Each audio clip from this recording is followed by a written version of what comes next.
Baby steps. This is Infants on Thrones. I'm looking for the further light and knowledge Father promised to send me. Baby steps. Baby steps. Look for the good in everyone. Spoiler alert. This episode may contain spoilers about Andor Season 2. It definitely contains spoilers about your own nervous system and evidence-based mindfulness practices that lead to lasting inner peace and Jedi-like calm and well-being. These are not the thoughts and feelings you are searching for. So proceed at your own risk. It's a cool discussion about Andor, but your hidden dark side might also get some accidental therapy. It's a trap.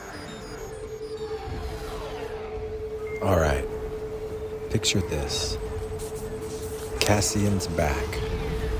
He's escaped the Empire in a stolen TIE fighter, barely holding it together. Alarms screaming, smoke rising from every panel. He's flying blind.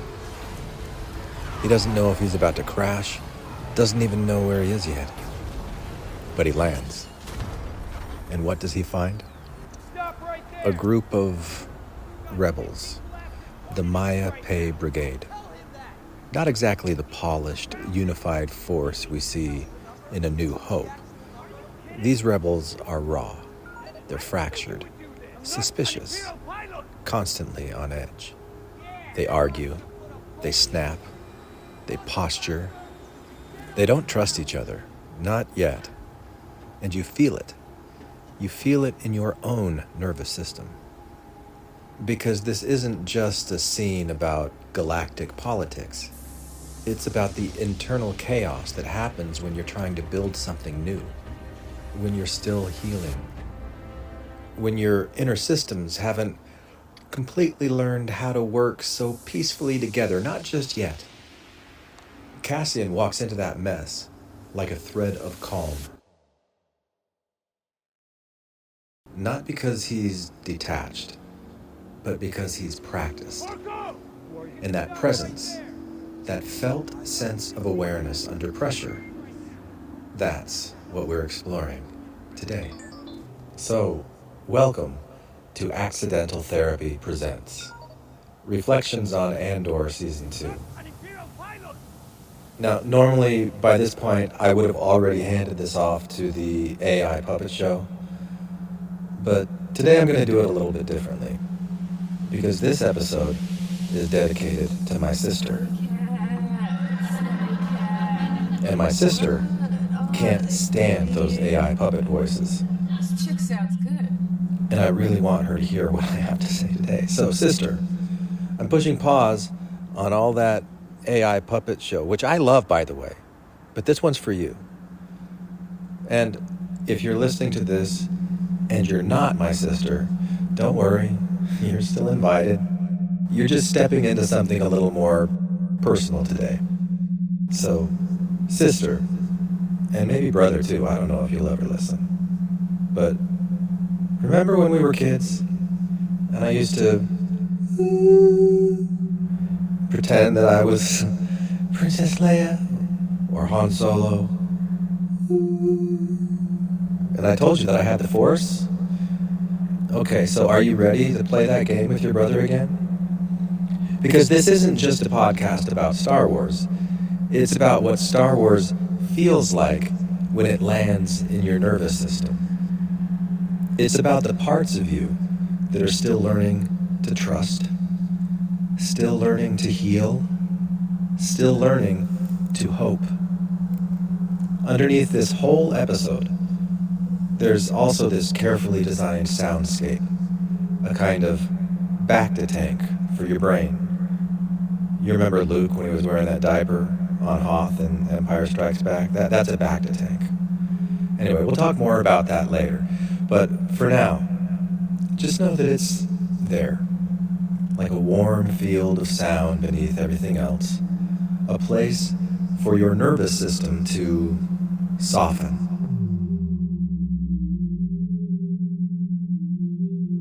To rewire. To remember. So, let's dive in. Okay, so imagine this. Cassian. He's just barely escaped in a stolen TIE fighter. Alarms still screeching.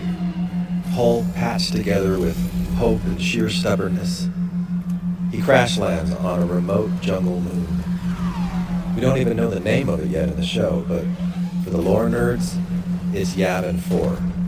And if that doesn't ring a bell, don't worry. Yavin 4 is the future rebel base where, 4 years from now, they'll launch the attack that blows up the first Death Star. But right now, there's no rebel fleet. There's no polished strategy. Just jungle and chaos.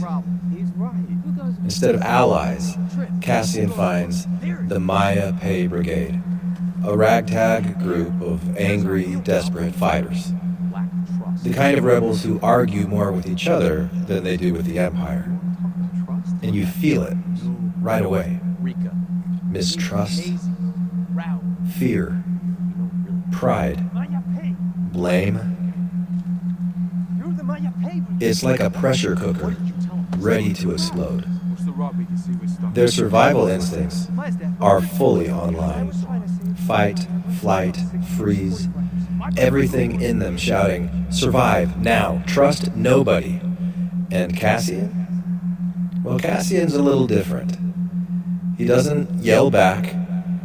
He doesn't posture. He doesn't provoke. He watches. He waits. His body ready to move, but his mind stays clear. Because even though he doesn't know the full shape of it yet, Cassian is carrying something precious. Hope. The same fragile thread that runs through every story in Star Wars. The same hope Leia speaks of when she sends that message. Help me, Obi-Wan Kenobi. You're my only hope. The hope not just to survive, but to live. To be free. To experience. To become something more than fear. And when you watch Cassian trapped in that jungle clearing, with blasters pointed at him and accusations flying, when you see him choose calm over panic, strategy over impulse, you realize how delicate this hope really is. If one thing had gone differently, if one blaster shot had landed a few inches closer, if Cassian had snapped back in fear or lost focus for even a second, then the chain of events as we know them, the Death Star plans, the rebel victory, it all could have vanished right there. But somehow, he threads the needle. Not because he's invincible, not because he's fearless, and not just because he's a fictional character in a Star Wars story, but just come on, go with me on this. It's because he's learned.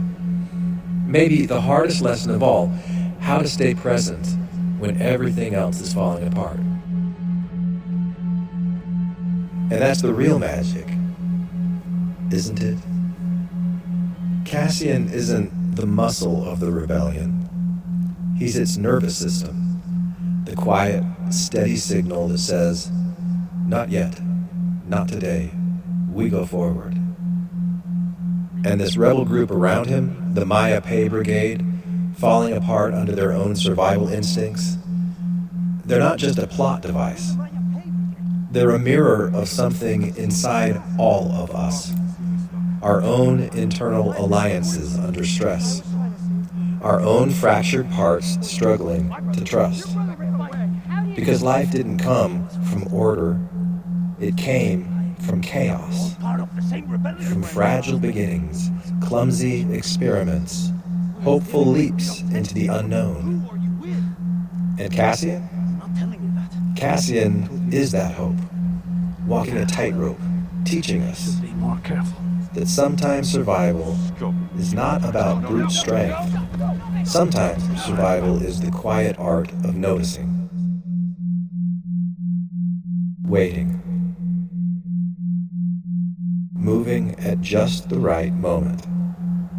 And somehow, against all odds, that's enough. Okay, so now let's zoom in even closer Because what we're seeing in that rebel camp, all the arguing, the mistrust, the hair-triggering fear, it's not just a breakdown in teamwork. It's a neural rebellion. It's like watching the inside of a stressed-out human brain spilled out into the jungle. Think about it this way. Inside your own head, you've got a rebel alliance too. About 37 trillion cells all working together to keep you alive, moving, thinking, feeling. And not just cells. You've got a whole brain system that evolved in layers, stacked on top of each other, evolving for over millions of years.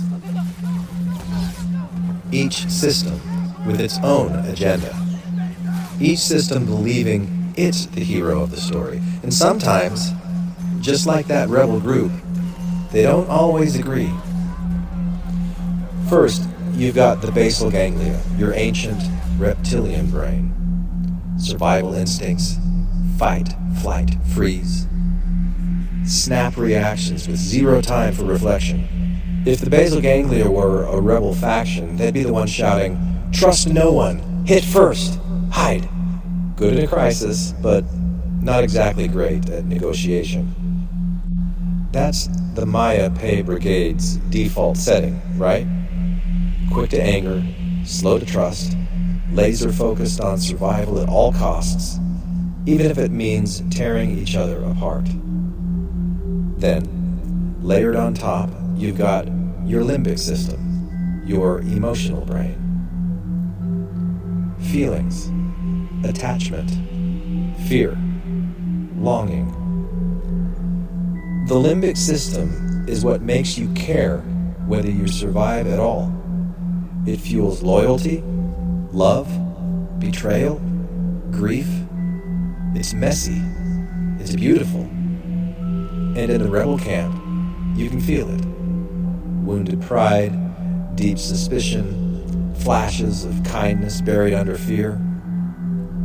But here's the thing about the limbic system. When it's overwhelmed, it doesn't soothe. It spirals. It needs guidance. Otherwise, emotion becomes chaos. And finally, or at least most recently, the newest layer, the neocortex. The thinking brain, the Jedi Council of your mind.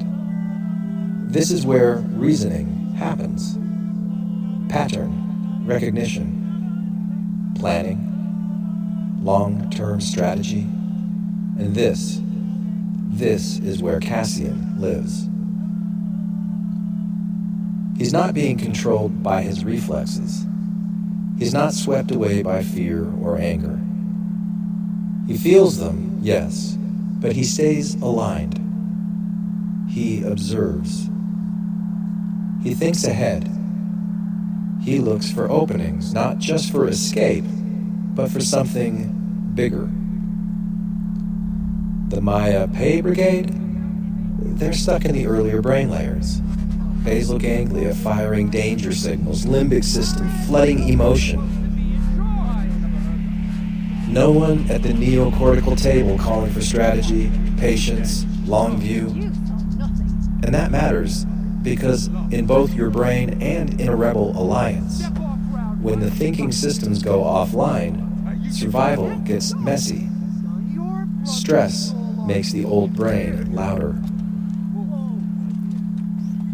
Fear shrinks the mind's world down to one tiny, desperate moment. And sometimes, that's all it takes for the whole alliance to start falling apart from the inside. It's not their fault. It's biology. Just like when we get overwhelmed in life, when we snap at someone we love, freeze up in anxiety, or lash out at a tiny frustration. It's the same ancient wiring. It's the same desperate systems trying to keep us safe. But, and this is crucial, awareness changes everything. Cassian isn't perfect. But he shows us what awareness looks like under fire. That fragile thread of hope isn't powered by strength or bravado. It's powered by the ability to stay connected, to breathe, to think, to choose, even when every system inside you is screaming otherwise. Okay, so let's take a second. You might have noticed that soft soundscape playing quietly underneath this conversation. It's not random. I like to call it the bacta tank of sound. Just like the bacta tanks in Star Wars, where injured pilots and rebels floated in that blue, glowing liquid to heal their wounds. This soundscape is designed to be a healing field. But instead of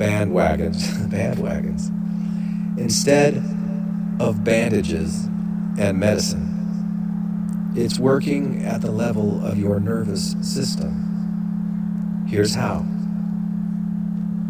You are hearing something called binaural beats. It's pretty simple, but kind of amazing. A slightly different tone is played into each ear, like 174 hertz on the left, 164 hertz on the right, and your brain, being the brilliant rebel alliance it is, picks up on the difference and it creates a third tone, in this case, a gentle 10 hertz beat. This process is called neural entrainment. It's like your neurons are being invited, not forced, but invited, to sync up with a calming rhythm. And that syncing, it can help stabilize your brainwave states, shifting you gently between modes like alpha waves, relaxed, daydreamy focus, theta waves, deeper relaxation and creativity, delta waves, rest and restoration, gamma waves, heightened insight, powerful integration, all guided along the golden ratio sequence, the same natural pattern that shapes galaxies, seashells, and spirals of DNA. And underneath it all, humming like a secret rebel beacon, is the 174 hertz solfeggio frequency, a tone that has been associated with grounding, pain relief, and a deep sense of inner safety. Now, here's where it gets even more interesting. If you think back to what we just explored about the brain's three systems, the basal ganglia, instincts, the limbic system, emotions, the neocortex, reason. This soundscape is like a Rebel Alliance field medic tending to each system in its own way. It soothes the jumpy basal ganglia, easing those fight-flight instincts. It calms the emotional surges of the limbic system, allowing feelings to flow without flooding the cockpit. And it sharpens the neocortex, helping it stay online so your inner Jedi Council can keep making wise, centered decisions even under pressure. So, as you listen to the next parts of this journey, we invite you to lean into this healing field. You might even try this. Imagine your own Rebel Alliance inside you. Picture your cells, your neurons, your inner pilots, all soaking in this calming energy. Let your breath slow down. Feel yourself floating, gently supported, just like Luke did in that bacta tank, in that diaper on Hoth. Trust that even if your conscious mind doesn't notice every change, your deeper systems are listening. They are responding. They are repairing. Because here's a truth as real as anything in Star Wars. You are not broken. You are a living alliance. And you are always capable of healing, adapting, and flying forward. Okay, so we've talked about the Rebel Alliance inside your brain, the different systems struggling sometimes, balancing survival with strategy. But here's something even bigger to consider. That struggle, that fragile hope, it's not just happening inside you. It's ancient. It's cosmic. Because the story of life itself, going all the way back to the very first flicker of life on Earth, it's a story of rebellion. A rebellion against oblivion. 4 billion years ago, there were no starships, no Death Stars, no empires. There were just molecules floating in the oceans of a violent, dangerous planet. Lightning striking, meteorites slamming into the earth, tides rising and falling, energy everywhere but no clear direction. And somehow, a few molecules found each other, linked arms in a way, formed something just stable enough to persist, and then to change, and then to grow. And the very first Rebel Alliance, tiny groups of molecules becoming cells, cells forming communities, communities adapting to hostile environments by trying things, reaching out, pulling back, inventing new ways to survive,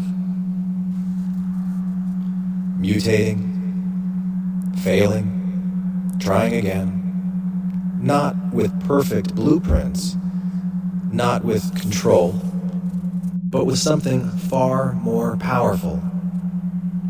Hope. The hope to keep existing. The hope to keep experiencing. The hope to reach out towards something more. And that hope, it's still inside you. It's written into your DNA, passed down through an unbroken line of survivors stretching back to the very first breath of life. And it echoes everywhere in Star Wars. It's in Leia's desperate message. It's in Luke's staring out at the twin suns. It's in Cassian standing calm at the face of blasters and betrayal, carrying the possibility of the future inside him. That's why this story resonates so deeply. It's not just about spaceships and laser swords. It's about that ancient feeling, that spark inside you that says, no, I will not surrender. I will find a way. Think about it. Every single cell inside your body right now, your neurons, your muscles, your blood cells, they are all the descendants of those first brave molecules. They're still rebelling against entropy, still adapting, evolving, striving. You, just sitting here, breathing, listening, you are a living monument to the first Rebel Alliance. You are the hope. You are the resistance to despair, the refusal to collapse into chaos. And the more you become aware of this, the more you listen, the more you tune into that inner alliance, the stronger your connection becomes. Not by brute force, not by crushing fear, but by trusting the tiny, trembling thread of hope that has carried life this far. And if you really feel into it, you will realize you've already won. Every breath you take is a victory. Every heartbeat is a light-speed jump forward. Every act of kindness, courage, creativity, it's a tiny Death Star exploding in the dark. The Force isn't somewhere far away. The Force is you, and it has been since the beginning.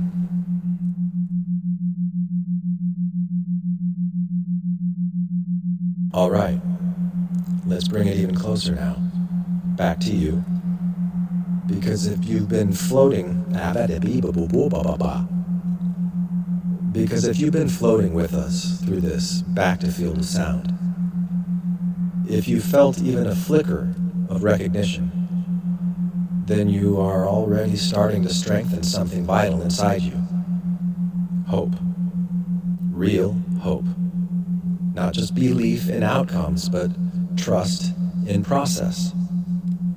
And Cassian shows us with every step he takes on Yavin 4, captured by mistrusting rebels, held at blaster point, outnumbered, cornered, but somehow he stays calm.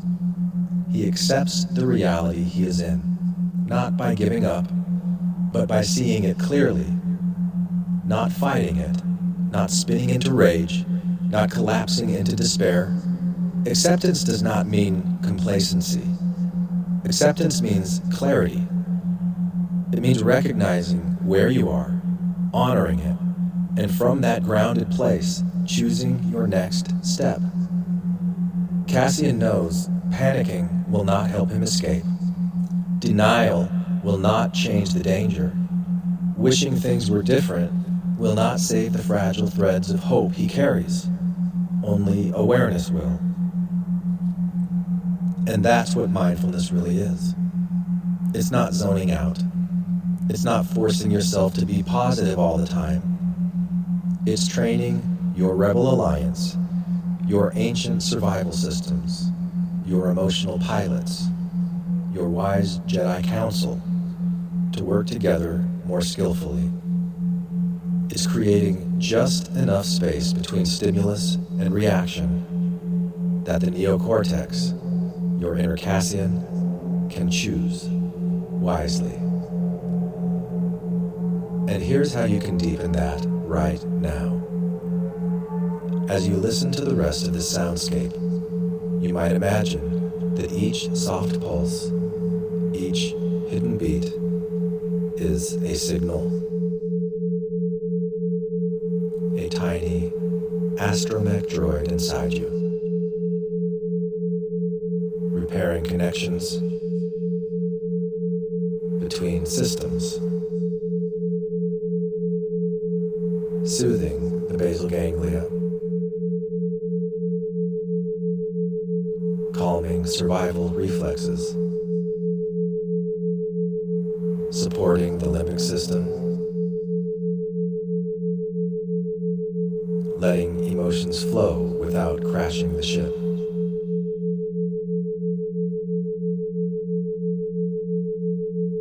Strengthening the neocortex, your Jedi council, sharpening your clarity and resilience.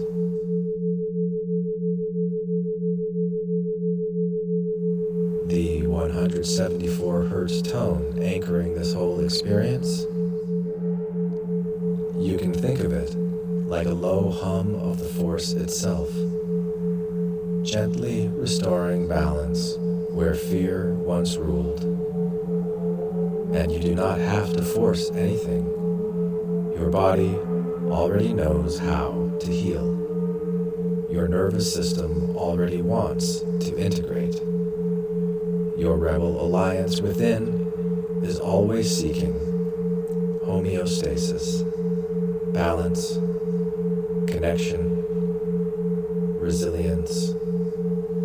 All you have to do is listen.